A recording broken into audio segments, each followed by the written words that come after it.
Olá,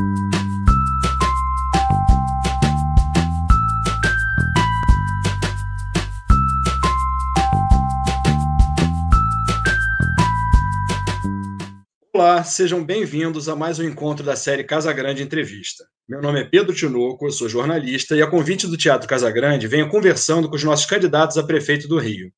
O assunto é cultura, políticas públicas para o setor, propostas para o setor. Casagrande faz parte dessa história. São mais de 50 anos com a programação de espetáculos de teatro, dança, música, e também sempre aberto para o debate, para a discussão em prol dos melhores caminhos para a sociedade, em defesa da nossa democracia. É nessa linha que a gente segue aqui. O convidado de hoje é Eduardo Paes, formado em Direito, já foi vereador, deputado federal por 2 mandatos, secretário municipal de governo, secretário estadual e foi prefeito por outros 2 mandatos, entre 2009 e 2016. Eduardo Paes é candidato, desta vez, pelo Democratas. Candidato, muito obrigado por ter aceitado o nosso convite. Prazer, Tinoco, eu que agradeço. Aí uma honra poder falar sobre cultura. Desculpa aqui tá falando do carro, mas vocês imaginam como é que campanha é corrida. Então, as vantagens da tecnologia, entre elas está essa aí, da gente poder conversar e falar com as pessoas por aqui, mas muito obrigado, e vai ser um prazer falar sobre os nossos planos para a cultura para os próximos 4 anos. Maravilha, candidato. Obrigado aí por nos dar um pouquinho do seu tempo. Bom, quero começar por um ponto manifestado lá no seu plano de governo, que achei interessante, um compromisso com a retomada das ações de fomento direto à cultura, em particular aquelas com impacto territorial e comunitário.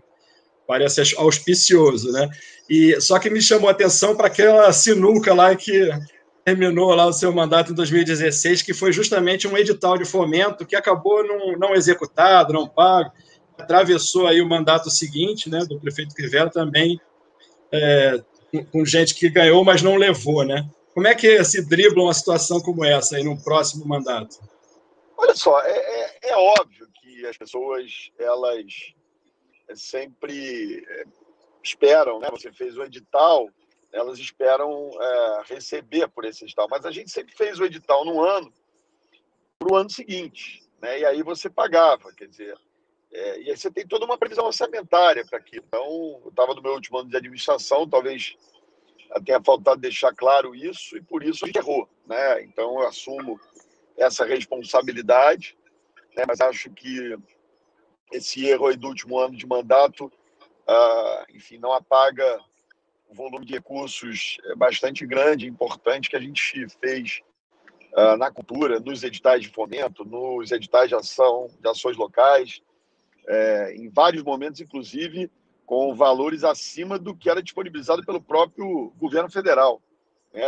Acima do que era disponibilizado pelo governo de São Paulo. Então, eu acho que as pessoas reconhecem que nos 8 anos de administração a gente investiu muito na cultura. Maravilha. Outro ponto do plano de governo que é importante é essa compromisso com a restauração e recuperação dos equipamentos culturais da cidade, né? Você conhece muito bem. A gente tem lonas culturais, tem da Cidade das Artes a lona João Bosco e Vista Alegre, Biblioteca Pública, Arena, Areninha. Esses equipamentos eles estão em estados variados de conservação e uso, né? Qual é a perspectiva assim, para botar tudo para funcionar, né? Onde começar? Tinoco, na cultura se reproduz aquilo que é o governo do Crivella. Abandono, desleixo, as coisas largadas, a prefeitura sem funcionar. Então, outro dia eu vi uma imagem do Teatro Serrador, que nós trouxemos, incorporamos à rede do nosso governo, enfim, deixamos ele novo, ele completamente abandonado, largado. Quer dizer, isso a gente vê, como você disse, nas arenas cariocas, nas areninhas, nas lonas culturais, antigas lonas culturais, é um abandono completo. Eu tenho dito isso, o grande desafio da nossa gestão é colocar a prefeitura para funcionar, né? O Crivella conseguiu tornar a prefeitura disfuncional na sua incapacidade de gestão, para dizer o mínimo aqui. Então, esse é um compromisso forte com a cultura. Eu acho que, de novo, aquela história, você ter sido governo tem ônus e tem bônus. As pessoas adoram usar o ônus, eu vou usar o bônus aqui. Acho que os equipamentos culturais, durante nossa gestão, praticamente todos foram recuperados, todos foram funcionavam em condições adequadas, né? Você imaginar que o Imperator, né, que a gente entregou a cidade como centro cultural, né, o principal espaço cultural da zona norte da cidade, a prefeitura não só fechou, como devolveu ao Estado, né? Enfim, as arenas cariocas, que são equipamentos de muita qualidade. Eu tenho andado por aí outro dia, estive no Parque Madureira vendo a Arena Carioca Fernando Torres completamente abandonada. Enfim, são coisas que a gente vai recuperar, vocês podem ter certeza. Eu tenho dito isso, a gente vai botar a prefeitura para funcionar, né? A gente sabe como é que faz, conhece a prefeitura. É óbvio, você fala assim, tem recurso? Claro que tem. Você tem que organizar as finanças, botar as coisas no seu devido lugar e vai ter recurso para a gente fazer isso sim. A gente falou, prefeito, candidato, sobre o fomento direto e outro mecanismo de incentivo aí existente, né, a lei do ISS, né, 1% de destinação de 1% do recolhimento do imposto sobre serviço para projetos culturais. Você mantém a lei? Você acha que ela precisa de algum tipo de ajuste, aprimoramento? Olha só, eu acho que a gente fez uma lei, né, uma regulamentação à época do meu governo bastante adequada. Me lembro o próprio que foi meu secretário de Cultura, o Perim, eu ouvi pela primeira vez me xingando num RJTV desse da vida na fila da lei de incentivo. Essa foi uma coisa que nós adequamos, ajustamos, fizemos uma legislação muito amarrada, que torna praticamente impossível para o gestor público, respeitando a lei, a ignorar esse direito, essa conquista do setor cultural. Nós vamos respeitar e fazer com que a lei seja cumprida, né? E especificamente a lei que aprovamos no nosso governo, que deixa esse investimento na cultura, essa lei de incentivo, de maneira muito clara. A cultura, enfim, é o que nos define como sociedade, qualquer uma. E no Rio, acho que ela tem uma cara ainda mais especial, né? Como é que você enxerga, assim, no macro, a possibilidade da cultura como uma ferramenta importante para, por exemplo, para reativar a economia, para tirar parte da população de situação de vulnerabilidade social? Como é que a cultura pode influenciar nesses outros campos? Olha só, eu sempre faço aqui uma comparação. Quer dizer, eu coloco a cultura em 3 eixos. Tem um eixo que eu vou chamar aqui de mais lúdico, enfim, que é o papel da cultura como, enfim, lazer, diversão, reflexão, enfim. Né? Você tem a cultura, o papel social importantíssimo que a cultura tem. A gente sabe quando você vai para situações de conflitos sociais, de comunidades mais carentes do Rio, favelas, em que os desafios são muito grandes, enfim, você tem que buscar o jovem, a cultura cumpre um papel fundamental e tem um aspecto econômico. Eu digo o seguinte, a marca Rio de Janeiro, o brand Rio de Janeiro, usar aqui essa expressão, ele é construído a partir da nossa identidade cultural, né, que, aliás, influencia no Brasil. Então, assim, você tem nesses 3 campos, mas aqui olhando sob uma visão mais pragmática da cultura como indutor do desenvolvimento econômico, do crescimento, da geração de emprego, que é uma necessidade concreta, real, nossa, hoje, é fundamental. Então, assim, num dos principais eixos de desenvolvimento econômico do meu programa de governo, a atividade cultural, o incentivo à cultura, a ajuda à cultura, a recuperação das iniciativas culturais, incluindo aí também eventos de médio e grande porte, são fundamentais para o Rio recuperar o seu protagonismo. Há uma questão importante nessa coisa da cultura, que é a percepção em relação ao Rio. O Rio, essa coisa da percepção em relação à nossa cidade tem um impacto econômico também fantástico, em outras áreas, inclusive. Então, essa sempre foi o nosso chamariz, o jeito carioca, o carioca way of life, vem daí. Então, você pode ter certeza que é com esse olhar que eu vejo a cultura e, nesse momento de crise, acho que é fundamental para a nossa retomada econômica. A crise econômica e a sanitária também, né? Acho que numa retomada de um funcionamento normal, tem esse clichê do novo normal aí, mas vamos torcer pelo... Qualquer que seja a normalidade, a cultura vai ter um papel importante, né? Assim, primeiro eu quero olhar com otimismo, enfim, em relação a essa história da Covid-19, vou entrar em discussões de vacina, né? Mas eu quero olhar com otimismo. Eu acho que a gente caminha aí para um bom final, apesar de todas as vidas perdidas e da tristeza que se enfrenta, dos cuidados, e respeitando a medicina, né? Eu acho que a gente consegue retomar isso, né? Acho que e talvez nenhum setor com mais capacidade de adaptação do que o próprio setor cultural pelas suas próprias características, né? Pela sua própria origem. Eu tenho certeza que essa adaptação é possível e viável. Você comentou de passagem sobre o orçamento, né, de investimentos na cultura nos seus mandatos anteriores, que foram reconhecidamente mais altos do que os atuais, né? O orçamento da cultura. Aí a comparação é injusta. Aí é maldade. Pois é, não dá para comparar nada com o Crivella, senão fica muito fácil para mim. Mas existe a intenção, então, de recompor esse orçamento? Ele precisa ser aumentado, voltar a um patamar razoável? Só, Tinoco, de novo, vou na linha do, né, ter sido prefeito, tem ônus e tem bônus, vou ficar aqui no bônus. A gente pegou o orçamento, injetamos recursos, né, em todas as áreas, editais, equipamentos culturais, filme. Enfim, a cultura teve um momento ali de muitos recursos e vai voltar a ter, né? Primeiro, pela sua importância, pelo seu papel, de novo, vou chamar aqui de lúdico na construção da identidade da nossa cidade, mas pelo seu impacto econômico. O Rio não pode continuar nessa estagnação, nesse baixo astral. A cultura é fundamental para a nossa retomada. A gente vai ter que fazer uma grande virada na percepção da cidade, né? Eu quero poder carimbar, aquele negócio dizendo assim, ó, venha para o Rio sob nova administração, entendeu? Quer dizer, eu acho que a gente está vivendo um período de trevas na história da nossa cidade. Eu não me lembro de no meu tempo de vida, ter visto um prefeito que não é só despreparado, incompetente, ele é incapaz de compreender a cidade, de entender o diferente. Isso, obviamente, impacta de forma muito forte na cultura. Você pode ter certeza que os recursos serão disponibilizados. Claro, tem um tempo de arrumação da casa, né, de ajeitar as coisas, mas eu conheço o orçamento da prefeitura, sei que é possível fazer isso, como foi possível fazer lá a partir de 2009. Candidato, você comentou da Rio Filme, né, que é um órgão municipal da maior importância, já foi relevante para o setor do audiovisual e enfim, como uma engrenagem econômica da cidade, né? O que precisa para voltar a funcionar em termos de produção, de fomento à produção audiovisual?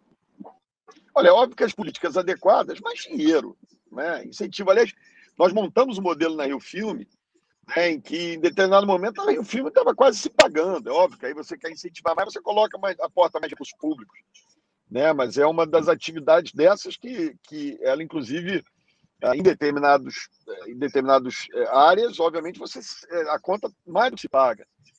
Você consegue ter lucro, inclusive, para subsidiar, para estimular outras áreas. Então, assim, é inacreditável que o setor de audiovisual, tão carioca, tão importante para o Rio, esteja sendo tratado da maneira que está. Com todo respeito, ele esteja mudando para São Paulo. Enfim, eu já avisei ao Dória e ao Sérgio Saleitão que eles vão ter muito trabalho comigo aqui, né? Que essa história de audiovisual produzindo mais em São Paulo, com todo respeito à Ipiranga e Avenida São João, não chegará aos pés do que vai acontecer no Rio de Janeiro. Nossos cenários, né, estão prontos. E eu não quis falar mal de São Paulo aqui, não. Não me confundam São Paulo com as minhas falas sobre Maricá. Eu amo São Paulo. Maravilha. Candidato, sobre o secretário municipal de cultura, qual é o perfil do seu secretário? Não sei se você já tem um nome, mas qual é o perfil dele? Um bom secretário. Um bom secretário e uma boa secretária. Isso não, de verdade não tem essa reflexão. Graças a Deus tem muita gente na área de cultura, enfim, bons gestores que me apoiam, que acompanham a nossa candidatura, enfim, que acreditam no projeto. Enfim, quem coordena a minha campanha foi um secretário de cultura meu, o Calero. Enfim, o Perim está sempre muito perto. Quer dizer, não faltam nomes aí, mas não há nenhuma sinalização nesse sentido. Isso é uma construção, se a vitória vier. Agora é hora de trabalhar para vencer as eleições. E correndo, né? Na sua opinião, o gestor pode ser um censor como a gente teve aí recentemente o caso do Queer Museum, não pode entrar aqui, não pode entrar ali. Isso é ridículo. São coisas absurdas que vêm acontecendo no Brasil nos últimos tempos. De novo, durante 8 anos comigo não aconteceu e jamais, aliás, inclusive nos equipamentos culturais da prefeitura, todos aqueles que foram gestores de equipamentos sabem que eu jamais perguntei que partido votava, que time torcia, que crença tinha, nunca tratei disso. Eu me lembro inaugurando o Museu da Manhã com uma exposição que era um certo protesto a certas políticas do meu governo, né? Isso faz parte, isso ninguém segura na cultura e é bom que seja assim. De vez em quando o governante, aliás, de vez em sempre, o governante merece tomar uns cascudos. Maravilha. Vamos falar de carnaval, que eu acho que é um assunto que o seu apreço aí, né? Como vai ser a relação do carnaval em todos os seus muitos níveis na cidade, né? A gente está falando de sambódromo, de Intendente Magalhães, bloco de rua, coreto, roda de samba, esse fenômeno que atravessa a cidade inteira, né? Como é que vai ser a relação num futuro governo? Olha só, se o carnaval não tivesse a importância econômica que tem muita, ele já se bastava como manifestação cultural, como a nossa principal manifestação cultural. O que o prefeito fez nesses últimos 4 anos, o que o Crivella fez, eu não acho grave nem a história de eventualmente diminuir o subsídio para as escolas, tal, isso aí faz parte, às vezes você tem a instituição orçamentária, não é o grave. O grave é você querer colocar a população contra o carnaval. Quando ele afirma que vai tirar dinheiro do carnaval para botar em creche, é uma mentira, sem pé nem cabeça, um desrespeito ao carnaval, numa clara tentativa de colocar as pessoas contra o carnaval. O carnaval é uma festa incrível, fantástica, a manifestação mais forte da nossa identidade cultural, que se revela, como você disse aí, em diferentes manifestações e formas de celebrar o carnaval. E o carnaval vai voltar a ter todo o apoio da prefeitura. Né? Enfim, eu vou torcer, inclusive, para que a Portela seja campeã comigo, prefeito. Só foi no ano que eu saí. Obviamente, democraticamente, torcendo para o melhor carnaval. Mas é isso, vamos ajudar, vamos apoiar, vamos estar do lado, enfim, respeitando o direito dos outros também. O carnaval é o Rio de Janeiro. Né? E não bastasse tudo isso, tem um impacto econômico na vida da cidade muito, mas muito importante, muito importante. É inacreditável a atitude desse Crivella com o carnaval carioca. Uma cidade do samba, por exemplo, ela pode funcionar o ano inteiro? Eu fico imaginando a transversalidade da cultura, assim, como a atração turística, ou até ligada à educação pública, por exemplo. Enfim, de alguma forma de espraiar a cultura por essas outras áreas. Sem dúvida, mas essa é uma coisa curiosa, porque a gente sempre fala nisso, né? E aí eu fui prefeito 8 anos, isso não aconteceu também. Eu acho que isso depende muito das escolas de samba, né? Aliás, ali da organização das escolas de samba que gerenciam o espaço, que tiveram aquele espaço construído para eles e que precisam ter essas iniciativas, né? As pessoas, os turistas, por exemplo, querem vir ao Rio, querem ouvir samba de qualidade, e graças a Deus hoje essa oferta existe, mas também querem conhecer o maior espetáculo da Terra. Né? Então, acho que aquilo aí tem que ser melhor explorado. O papel do poder público vai ser pressionar para que isso aconteça. Quantas andas você tem ideia? Como é que está o palacete lá da Carolina Machado, que foi sua sede? Pelo que eu soube, é abandonado, né? Como tudo, mas vai voltar a ser frequentado. Se Deus quiser, a posse 1º de janeiro não vai ser na São Clemente, vai ser no Palácio 450, lá na Carolina Machado. Enfim, ali tem um simbolismo, né, de que o prefeito, de que a prefeitura, a administração, o poder político da cidade precisa estar vivendo em outras áreas da cidade também. Eu usava ali pelo menos uma vez por semana, era um espaço de manifestação cultural também, e nós vamos retomar esse simbolismo, né, fazendo, se Deus quiser, na minha presença lá, defraudar a bandeira do Vascão e da Portela, com todo respeito aqui a todos os demais times, especialmente flamenguistas, mangueirenses, salgueirenses, tijucanos, etc. Candidato, você já manifestou aí mais de uma vez sua paixão pela Portela. É uma das perguntas que a gente está fazendo para todo mundo. Só conhecida a paixão pela Portela, né? Dando tempo de ler alguma coisa, o que você sugeriria, recomendaria de um livro aí que esteja lendo entre um compromisso e outro de campanha? É claro que eu estou lendo bem menos, mas eu acabei de ler, esqueci o nome do autor, daquele espanhol, o Pátria, que é excepcional, que trata ali dos impactos dos conflitos do País Basco, do ETA, na vida das pessoas ali, enfim, a partir de um pequeno povoado ali no País Basco, perto de San Sebastián. Acabei de ler esse livro excepcional. Enfim, mas tenho lido bem menos, óbvio, você entra em campanha, esse período é mais difícil de leitura. O Kindle está... Aliás, eu tenho uma mania, né? Porque eu gosto do livro físico, mas como eu me desloco muito, né? Acaba viajando muito, eu aprendi a usar o Kindle. Então, eu tenho um gasto dobrado, que eu pago o Kindle e compro o livro também para ter o livro físico. Fica nas duas, né?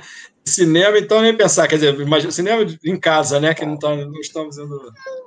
No máximo, hoje, de cinema zero, no máximo, enfim, uma outra série, mas nem isso eu estou conseguindo ver nesse momento, né? Esses últimos 2, 3 meses tem sido muito difícil. Inclusive, aliás, o Pátria está no HBO. Né? Eu vi que lançaram a série, mas não consegui ver ainda. Né? A gente chega em casa muito tarde, cai duro na cama, enfim, toma um banho, cai duro na cama, fica difícil ver ou ler qualquer coisa. Bom, a última pergunta, acho que de certa forma a gente já tangenciou.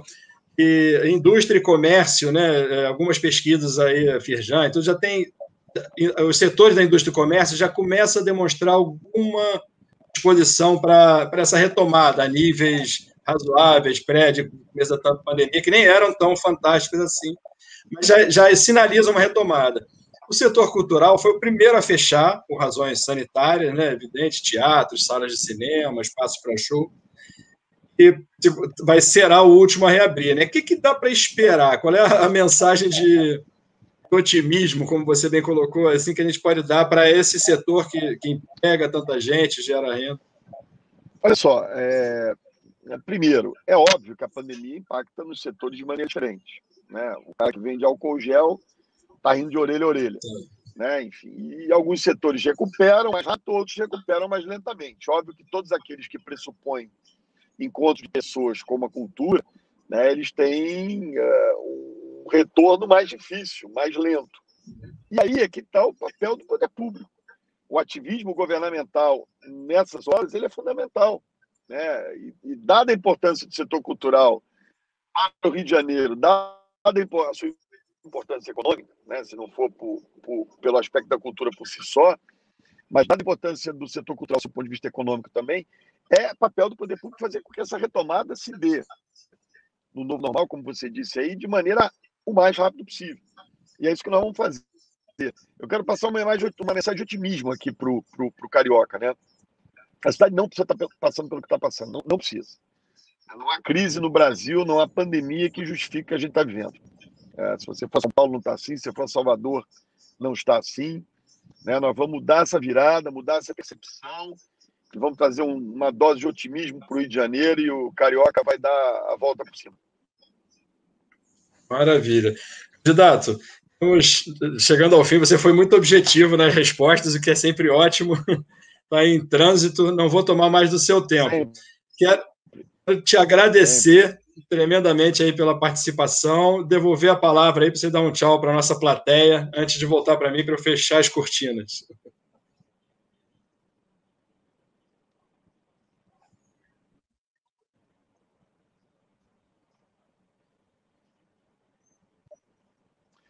Primeiro, agradecer aí a oportunidade, agradecer a todos vocês que acompanharam aí.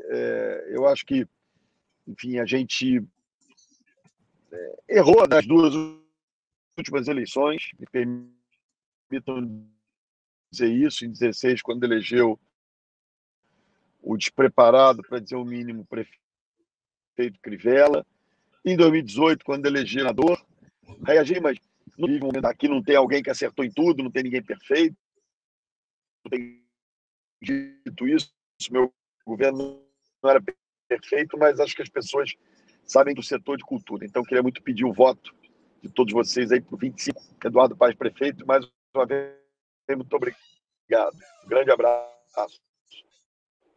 Maravilha. Nós que agradecemos. Ouvimos o candidato Democratas, Eduardo Paes, candidato a prefeito. Temos eleições em primeiro turno agora, dia 15 de novembro. Votem bem. Vocês assistiram a mais uma série dos encontros Casa Grande Entrevista, mais um episódio da série de encontros Casa Grande Entrevista. Muito obrigado e até.